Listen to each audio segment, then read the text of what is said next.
ॐ नानो भद्रा क्रतवो यन्तु विश्वतः। आइए नवगोपाल बाबू और निस्तारिणी देवी का चरित्र हम समझ लेने का प्रयास करते हैं, जान लेने का प्रयास करते हैं। साधक जीवन में जो कुछ बातें होती हैं कि हमारे हृदय में जब भगवान की भक्ति आती है तो वह दो काम करती हैं, दोहरा काम करती हैं। जब भगवान का भाव हृदय में आता है तो हम राग द्वेष से बचते हैं, और दूसरे जिसकी भक्ति करते हैं उसके बारे में ज्ञान होता है। तो इस प्रकार से राग द्वेष से अपने आप को बचा लेना और जिसके प्रति भक्ति है उसका ज्ञान प्राप्त होना, ये दोनों का जब भक्त के अंतःकरण में एक प्रकार से जागरण होता है तो उसका परिणाम क्या होता है? तो उसका परिणाम अंतःकरण शुद्धि के रूप में ही होता है, और अंतःकरण की शुद्धि ही साधक को एक तरफ निश्चित रूप से विवेकी बनाती है तो दूसरी तरफ उसे अपने वास्तविकता का ध्यान भी रहता है। क्योंकि जीवन की जो वास्तविकता है वह वास्तविकता है, उसे झट से हम नकार नहीं सकते। और यही बात हम नवगोपाल बाबू के जीवन में देखते हैं कि ठाकुर नवगोपाल बाबू के यहाँ निमंत्रण में पधारे हैं। नवगोपाल बाबू ने उत्सव का बड़ा सुंदर आयोजन किया है और गायन, वादन, भजन, संकीर्तन, इन सब में वातावरण इस कदर भक्तिमय हो उठा है कि स्वयं श्री कृष्ण की पवित्र एक भाव में भावाविष्ट हो गए हैं। और भावाविष्ट श्री रामकृष्ण देव को नवगोपाल बाबू एक सुंदर हार पहनाते हैं और साष्टांग दंडवत करने के पश्चात यह जो प्रश्न करते हैं कि महाराज, मैं संसार में इस कदर लिप्त हो गया हूँ, डूब गया हूँ, तो मेरा क्या होगा? और इस संसार के जाल में जो मैं फंसा हुआ हूँ उसे किस प्रकार, किस उपाय से मैं बाहर आ सकता हूँ, यह आप मुझे बताइए। यह जो नवगोपाल बाबू यहाँ ये छोटे से वाक्य में ठाकुर के चरणों में साष्टांग दंडवत, अर्थात ठाकुर के प्रति यह साक्षात भगवान है, इनमें मुझे संसार से ऊपर उठाने का सामर्थ्य है, यह ज्ञान है। ठाकुर को लेकर यह ज्ञान है कि ठाकुर मुझे संसारासक्ति में, संसार रूपी कीचड़ में ये जो मैं फंस गया हूँ, तो यहाँ से बाहर आने का उपाय ठाकुर जानते हैं, वह निश्चित मुझे बताएंगे। लेकिन उसी के साथ साथ नवगोपाल बाबू जैसे यह भी एक तरह से जता देते हैं कि आप जो उपाय मुझे बताएंगे उसका मैं निश्चित रूप से पालन करूँगा। क्योंकि इसका प्रमाण क्या है? तो नवगोपाल बाबू और निस्तारिणी देवी किशोरी मोहन राय के साथ 1882 में जब प्रथम बार दर्शन करने गए थे, तो प्रथम दर्शन के समय ही, प्रथम मुलाकात में ही श्री रामकृष्ण देव ने नवगोपाल बाबू को नाम गुण संकीर्तन की सलाह दी थी। और तभी से ऑफिस से वापस आने के बाद सकुटुंब नवगोपाल बाबू सतत संकीर्तन करते थे। उसका परिणाम ही यह हुआ कि 3 साल के बाद ठाकुर ने नवगोपाल बाबू के पास संदेशा भेजा कि आप मिलने आइए। देखिए, ये बात ऊपरी ऊपर देखने से नहीं चलता। भगवान संदेशा भेज रहे हैं, अर्थात भगवान के मन में भक्त को मिलने की आतुरता निर्माण हो गई है। लेकिन भगवान के अंतःकरण में भक्त को मिलने की आतुरता निर्माण किस वजह से? क्या सिर्फ भगवान की अहेतुकी करुणा, अहेतुकी कृपा? तो निश्चित रूप से भगवान की अहेतुकी कृपा तो है, उसके बारे में तो संदेह नहीं। लेकिन मूल बात है, नवगोपाल बाबू द्वारा किया गया यह 3 साल का सतत संकीर्तन रूपी यह जो पुरुषार्थ है, साधन भजन रूपी पुरुषार्थ, और वह भी उन्होंने बड़ी श्रद्धा भक्ति के साथ किया है। ये जो अभी मैंने प्रारंभ में आपको कहा कि भक्ति का उदय जब अंतःकरण में होता है, हमको कैसे उसका पता चले? क्या कोई लक्षण है? How to know that real bhakti is entered in my life? मेरे जीवन में सच्ची भक्ति प्रवेश कर चुकी है, इसका क्या लक्षण है? तो एक सिंपल लक्षण जैसे मैंने बता दिया कि राग द्वेष से बचना, अपने आप को राग द्वेष से वह व्यक्ति बचना शुरू हो जाता है, मुक्त तो हो ही जाती हैं। और मूल बात है, जिनके प्रति भक्ति है उनका ज्ञान होना। यहाँ नवगोपाल बाबू ठाकुर घर में पधारे हैं और उनको संसार से बाहर निकलने का उपाय पूछ रहे हैं। नवगोपाल बाबू को ठाकुर घर में पधारे हैं, वहाँ एक दिव्य दर्शन भी प्राप्त हुआ है, जिसका वर्णन नवगोपाल बाबू के चरित्र में आता है। नवगोपाल बाबू ने देखा कि ठाकुर के मुखमंडल पर ज्योतिर्मय प्रभा दिखाई दे रही है।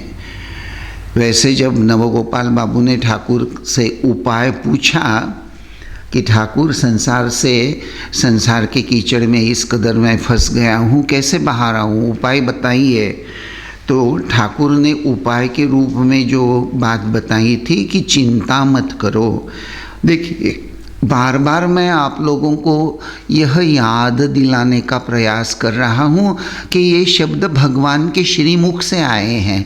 खुद भगवान नवगोपाल बाबू को बोल रहे हैं, चिंता मत करो। लेकिन भगवान भक्त को चिंता मत करो यह क्यों बता रहे हैं? किस मनोदशा में भक्त हैं, उस वक्त भगवान यह शब्द उच्चारते हैं।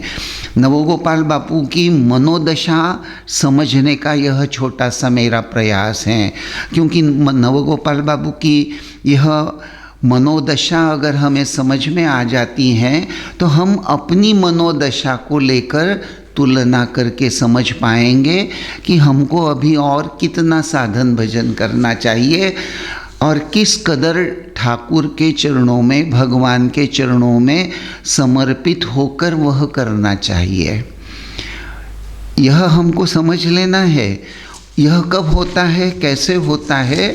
तो देखिए, जीवन में ये जो ईश्वर को ही जब हम हमारा केंद्र बिंदु बनाते हैं, स्थान बनाते हैं, 3 शब्द बड़े नज़दीकी शब्द हैं, आप लोगों ने निश्चित वह सुने हैं, आशा, निराशा, दुराशा।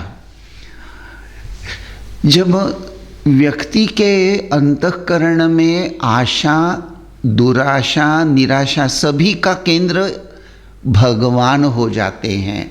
नवगोपाल बाबू श्री श्री ठाकुर के दर्शन के लिए आते हैं और उसके बाद वापस जाने के बाद में 3 साल तक सतत नाम संकीर्तन करते हुए ठाकुर के उपदेश का हूबहू पालन करते हैं।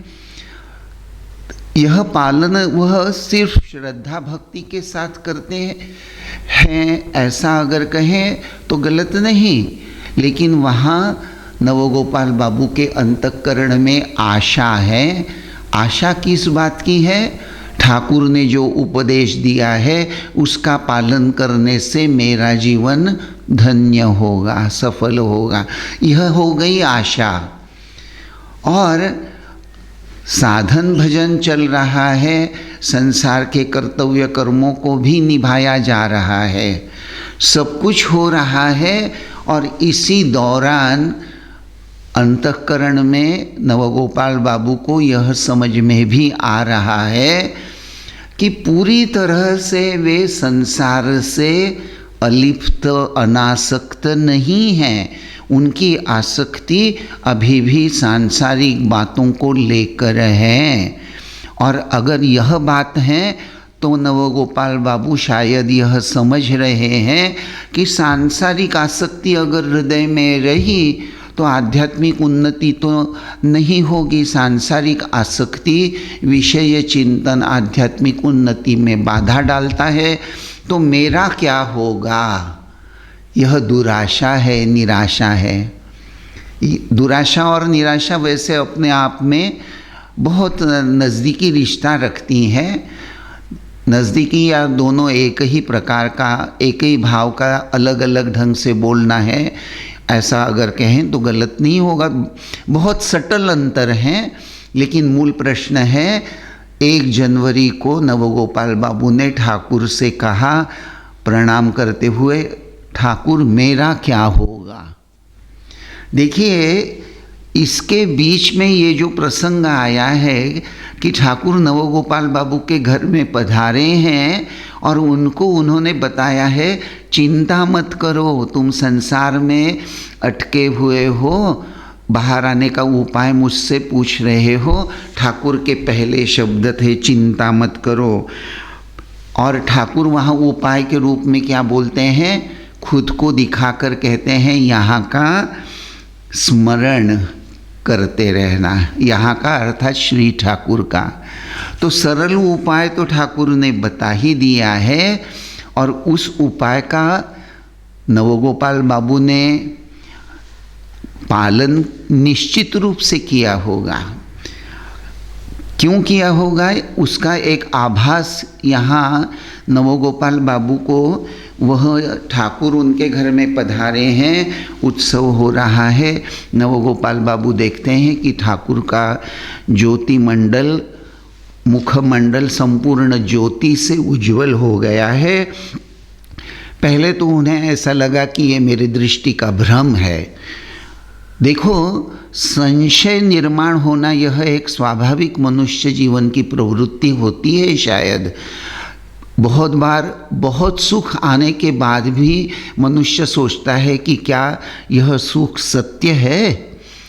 तो नवगोपाल बाबू ठाकुर का उजला ज्योतिर्मय मुखमंडल देख रहे हैं, लेकिन सोच रहे हैं कहीं ये मेरा दृष्टि भ्रम तो नहीं। उन्होंने आंखें धो ली। आंखें धोने के पश्चात फिर उन्होंने ठाकुर की तरफ देखा तो उन्हें फिर से वही प्रकाश ठाकुर के मुखमंडल पर छाया हुआ नजर आने लगा। फाइनली नवगोपाल बाबू ने अपने भाई को, जिसका नाम जय गोपाल था, उसको बुलाया और उससे पूछा कि क्या तुम ठाकुर को देख रहे हो? उनमें कुछ असाधारण बात तुम्हें नज़र आ रही है? तो जय गोपाल ने बोल दिया कि नहीं भाई, मुझे तो कोई असाधारण बात नहीं दिखाई दे रही है। और जब अपने ही छोटे भाई का यह जवाब नवगोपाल बाबू ने सुना और फिर से श्री रामकृष्ण देव की तरफ देखा, तो ठाकुर का वह ज्योतिर्मय उज्ज्वल मुखमंडल देखकर वे समझ गए कि ठाकुर ने करुणार्द्र होकर ही अपना ज्योतिर्मय रूप उनको दिखाया है। देखिए कितनी सुंदर बात है। एक तरह से श्री रामकृष्ण देव ने नवगोपाल बाबू के अंतःकरण में यह बात संपूर्ण रूप से बसा दी कि वे साक्षात भगवत स्वरूप हैं। अब थोड़ा सा निस्तारिणी देवी का चरित्र भी हम अनुध्यान में लाते हैं। निस्तारिणी देवी वे बहुत ही एक उच्च आध्यात्मिक आधार संपन्ना स्त्री थी।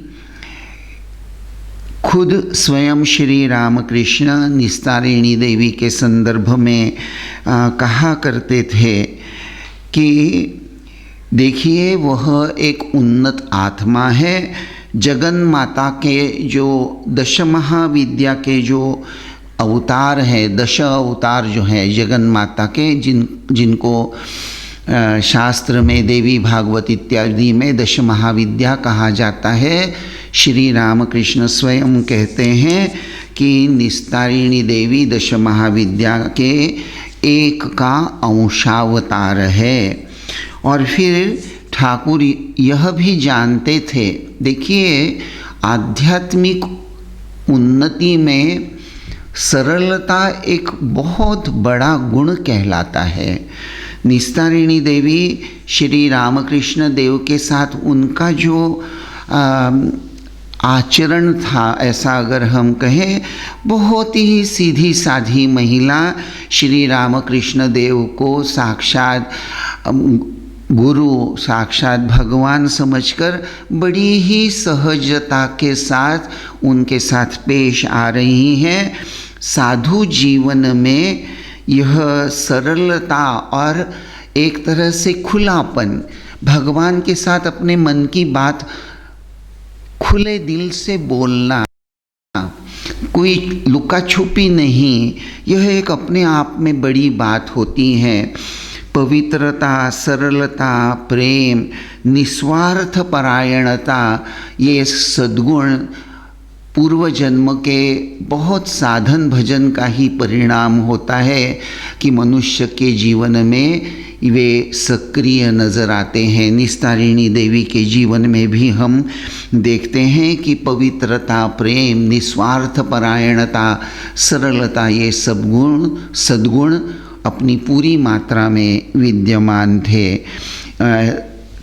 निस्तारिणी देवी खाना बना रही हैं क्योंकि उनके घर में श्री रामकृष्ण देव पधारे हैं और उनके मन में बहुत इच्छा है कि अपने हाथों से वे श्री रामकृष्ण देव को कुछ खिलाना चाहती हैं। भगवान अंतर्यामी होते हैं। अंतर्गृह में ले जाने के बाद ठाकुर निस्तारिणी देवी को कहने लगे कि क्या तुम अपने हाथों से मुझे कुछ खिलाना चाह रही हो? अब जब श्री रामकृष्ण देव ने यह बात निस्तारिणी देवी से पूछी तो निस्तारिणी देवी ने तुरंत कोई जवाब नहीं दिया। ठाकुर भी थोड़ी देर चुप रहे और चुप रहने के बाद फिर उन्होंने अपना मुंह खोल दिया और कहा कि हाँ, खिला दो, खिला दो।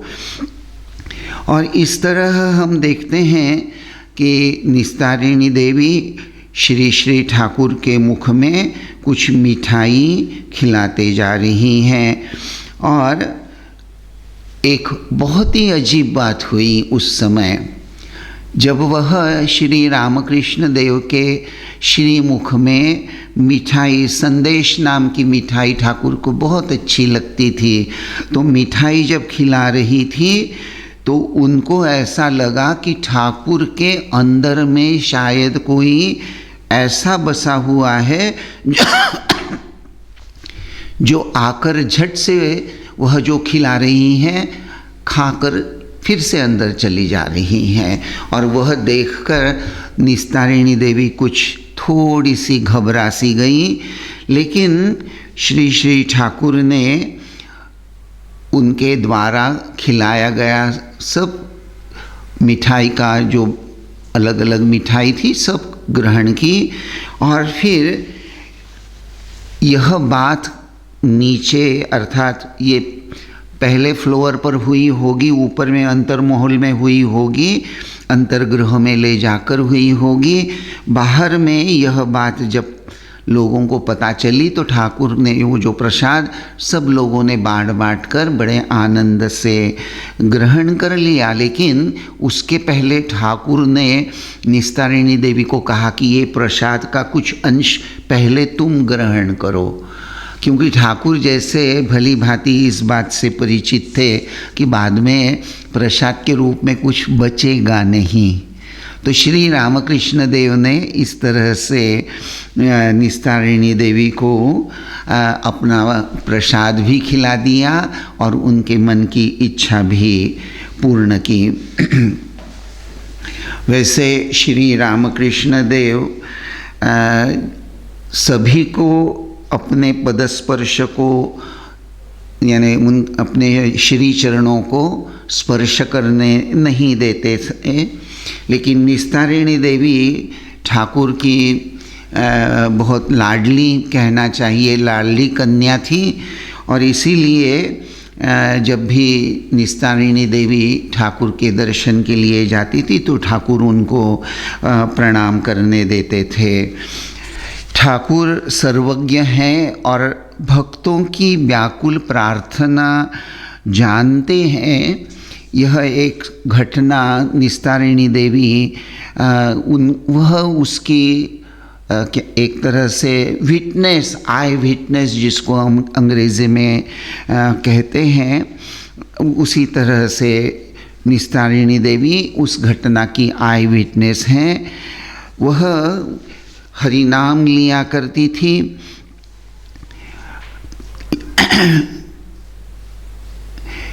मज़ा ऐसा हुआ कि उनकी एक, मैंने जैसे पहले आपको कहा कि निस्तारिणी देवी बहुत सरल स्वभाव की थी, तो उनके किसी सहेली ने उनको हरि नाम लेने के लिए बताया और निस्तारिणी देवी भी हरि नाम लेने लगी।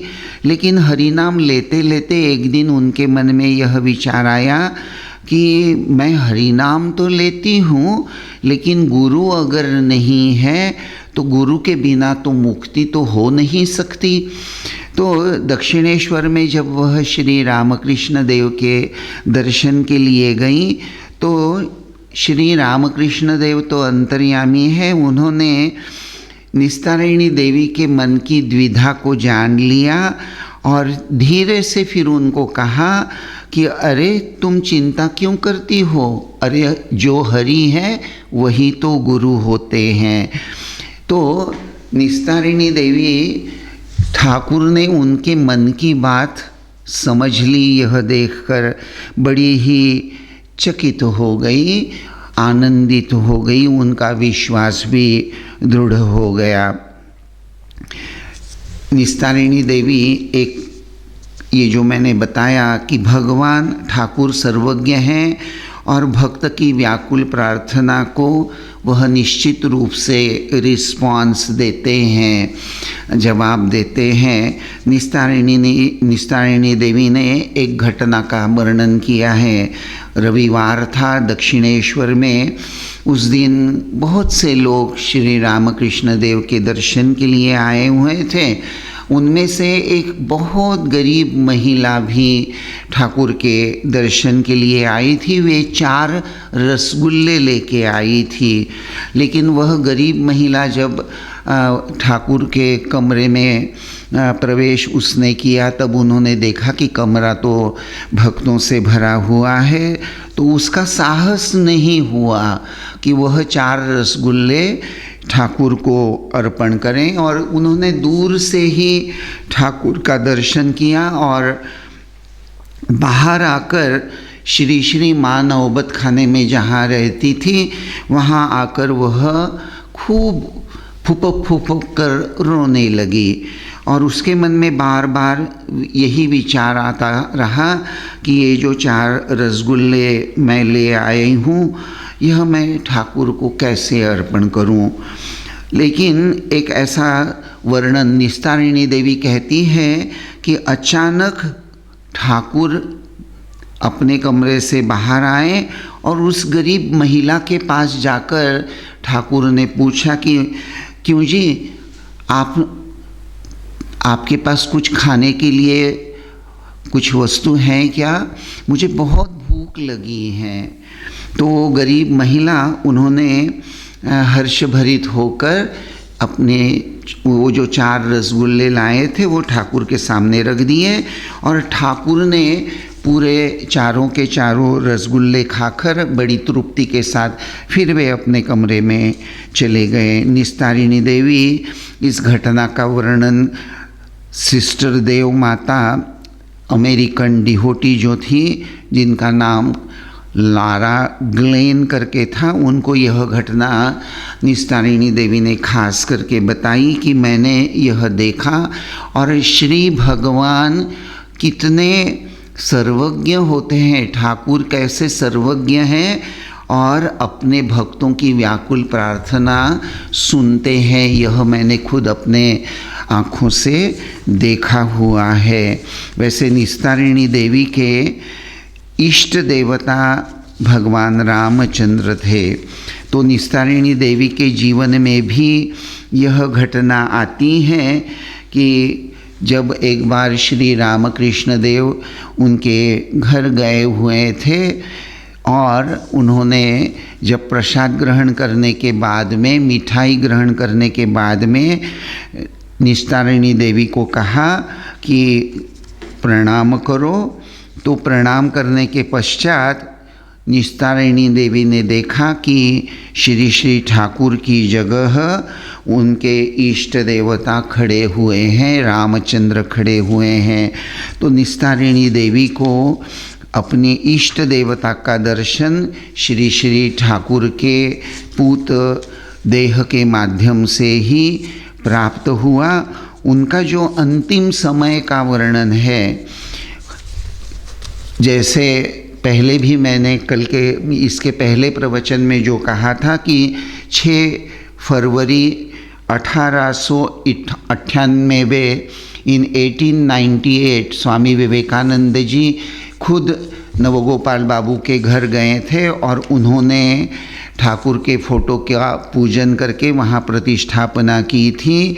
तो नवगोपाल बाबू भी 1909 साल में लगभग उनके 77 साल की उनकी उम्र थी।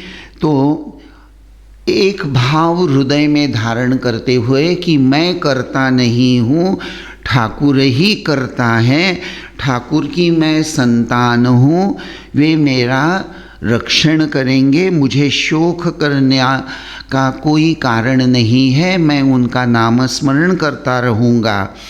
यह भाव लेकर 1909 में नवगोपाल बाबू ने अपनी जीवन यात्रा को समाप्त कर लिया था।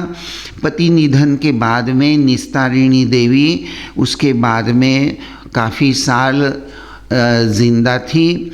20 मार्च 1932 को ठाकुर का चित्र अपने छाती पर लपेटकर और ठाकुर का ही नामस्मरण करते हुए निस्तारिणी देवी ने अपना देह छोड़ दिया। ऐसा सुंदर वर्णन ठाकुर नवगोपाल बाबू और निस्तारिणी देवी के जीवन में आता है। निस्तारिणी देवी की एक लड़की थी, यानी नवगोपाल बाबू निस्तारिणी देवी की लड़की, जिसका नाम था रानी। तो अपनी इस रानी नाम की लड़की नहीं, नाती थी, अपनी इस नाती को लेकर उसकी शादी तय हो गई थी और उसकी शादी तय हो जाने के बाद निस्तारिणी देवी अपनी नाती को लेकर बेलूर मठ चली गई। बेलूर मठ जाने के बाद में वहाँ उस समय स्वामी ब्रह्मानंद जी महाराज उपस्थित थे। तो अपनी नाती को लेकर निस्तारिणी देवी ब्रह्मानंद जी महाराज के पास जाकर उनके आशीर्वाद की याचना करने लगी। स्वामी ब्रह्मानंद जी महाराज ने भी रानी के मस्तक पर हाथ रखकर उसको खूब आशीर्वाद दिया और खूब आशीर्वाद देने के बाद में उनको, यानी नाती को स्वामी शिवानंद जी महाराज के पास भेज दिया। तो स्वामी शिवानंद जी महाराज भी बड़े प्रसन्न हो गए और उन्होंने कहा कि ठाकुर इसका रक्षण करेंगे, ठाकुर इसका रक्षण करेंगे, ये ठाकुर की छत्र छाया में सुरक्षित रहेगी। इस तरह से ब्रह्मानंद जी महाराज और शिवानंद जी महाराज से अपने नाती के लिए आशीर्वाद प्राप्त करके निस्तारिणी देवी बेलूर मठ से वापस आ गई। लेकिन रानी के अंतःकरण में ठाकुर की सेवा का भाव ही हमेशा से बना रहा। और जब यह बात स्वामी ब्रह्मानंद के पास जाकर उन्होंने जब बताई तो राजा महाराज ने उनको बताया कि देखो, जो कुछ भी होता है वह भगवान की इच्छा से होता है। हाँ, और रानी का वैसे वैवाहिक जीवन बहुत अच्छा नहीं रहा, यानी एक तरह से वह वैवाहिक जीवन को लेकर नहीं थी। लेकिन निस्तारिणी देवी ने भी रानी को, अपनी नाती को यह बात समझाई कि हमेशा यह याद रखो कि ठाकुर तुम्हारी रक्षा करते हैं। तुम्हारे जीवन में दीर्घ काल तक संसारी बातें नहीं थी, इसका कारण ही है ठाकुर ने तुमको बचा लिया है। तो निस्तारिणी देवी के जीवन में ये जो छोटी सी घटना हम देखते हैं अपनी नाती को लेकर, लेकिन हर परिस्थिति चाहे अच्छी हो चाहे बुरी हो, हमेशा से ही निस्तारिणी देवी श्री श्री ठाकुर पर ही निर्भर रहा करती थी। और जैसा मैंने कहा कि 20 मार्च 1932 को श्री ठाकुर का चित्र अपने हृदय से लपेटकर उन्होंने अंतिम सांस ली, देह को छोड़ दिया।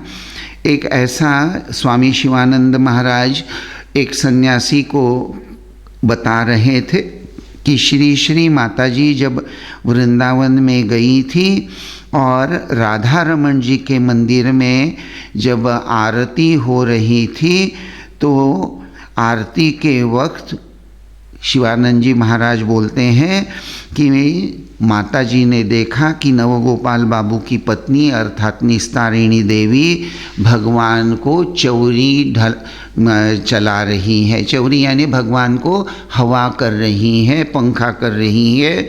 निस्तारिणी देवी के अंतःकरण में सूक्ष्म रूप से गोपी भाव था और इसीलिए वह ठाकुर के चरणों में संपूर्ण समर्पित रहकर अपने जीवन को सफल बनाने में यशस्वी रही।